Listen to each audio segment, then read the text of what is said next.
কিছু নিয়ম আমাকে দাও, যে নিয়মে আগামীকাল সকালে আমি বিয়ে করতে পারবো। কোরআন কি বলছে খেয়াল করবেন। আমি খুব দুঃখ নিয়ে বলছি, শোনেন, মজা নয়, দুঃখ নিয়ে বলছি। আজকালকার হাজার হাজার যুবক মাদকাসক্ত হয়েছে রাইট টাইমে বিয়ে না দেওয়ার জন্য। আজকে হাজারো যুবক পর্নোগ্রাফিতে আসক্ত হয়েছে তার বাড়িতে বউ না থাকার জন্য। যুবক ভাইরা আমার, মেয়ের বাবা বলে আমার মেয়েকে বিয়ে করতে চাইলে 10 লাখ টাকা দেনমোহর ছাড়া বিয়ে দিব না। মেয়ের বাবা বলে আমার মেয়েকে বিয়ে করতে হলে সরকারি চাকরি ছাড়া জামাই আমি নিব না। যেই মেয়ের বাবারা বলবে সরকারি চাকরি ছাড়া, টাকা ছাড়া বিয়ে দিব না, মাথায় রাখবা ওই মেয়ের বাপের কপালে বুইরা টাকলা জামাই ছাড়া ভালো জামাই জুটে না।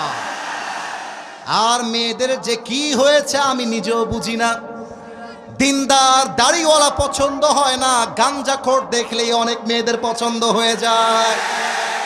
আচ্ছা তোমরাই কও, আমি যে কোরআনের কথা অনুযায়ী, আচ্ছা মাইকটা ফর আ লিটল বিট একটু আমি সময়ের জন্য হটাচ্ছি। আমার মুখে এইটা কি রংপুরের সাউন্ড হয়নি, এটা নাম কি? দাড়ি থেকে আমাকে আনস্মার্ট লাগতেছে? জোরে ক, আনস্মার্ট লাগতেছে? খ্যাত লাগতেছে? কিছু মেয়ে আছে দেখবা দাড়ি দেখলে গায়ের মধ্যে চুলকানি শুরু হয়ে যায়, জ্বালা পোড়া শুরু হয়ে যায়।